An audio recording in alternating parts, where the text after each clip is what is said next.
So what is the deal with radians? So far in class we've used degrees and that's been great, but now that we're getting into circular motion, you need to know a little bit about what a radian is in terms of angle.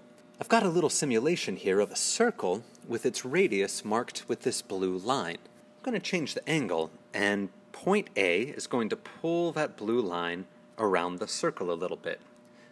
As it does so, I'm going to pay attention to the arc length. That is the length of the arc, the length of this little curved line that charts out the angle.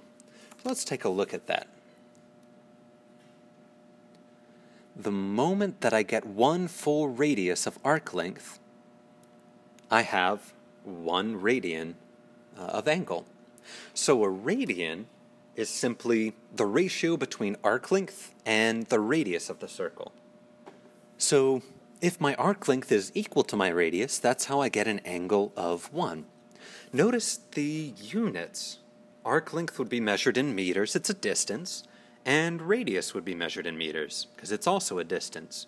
When you divide those out, meters cancel, and you're left with, honestly, a unitless value.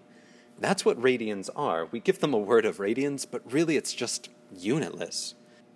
And notice it doesn't matter the size of your circle. I can change the radius, and I'll still be at the same angle, but now my arc length is smaller and my radius is smaller.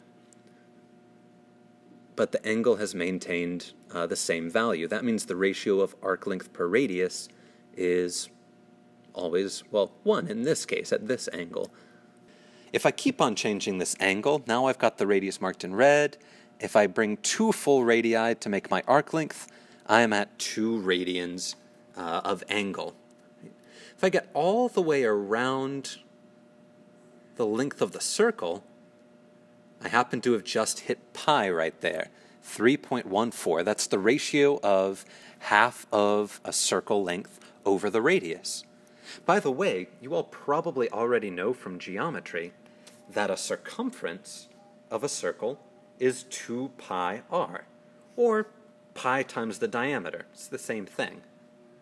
Well, if I take the circumference, 2 pi r, divided by the radius, r, well, I end up with 2 pi radians across the whole circle.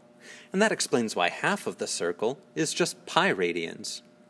Incidentally, you can always use that to find a conversion between radians and degrees. I know for every circle there are 2 pi radians, and I know for every circle there are 360 degrees. So I could say there are 2 pi radians per 360 degrees as a conversion factor, or I could simplify that a little bit further and just say pi radians for every 180 degrees. And that's the typical conversion factor between radians and degrees. So this might come in handy anytime you need to calculate the number of radians. Just simply take your arc length, which is being measured right here. Right now it's, let's say, 0.87. I've got a radius of 1.64. And as I go around, I can just simply divide my arc length by my radius, and I find the radians value right there, all the way up to 2 pi. 6.28 is twice of 3.14. Fancy.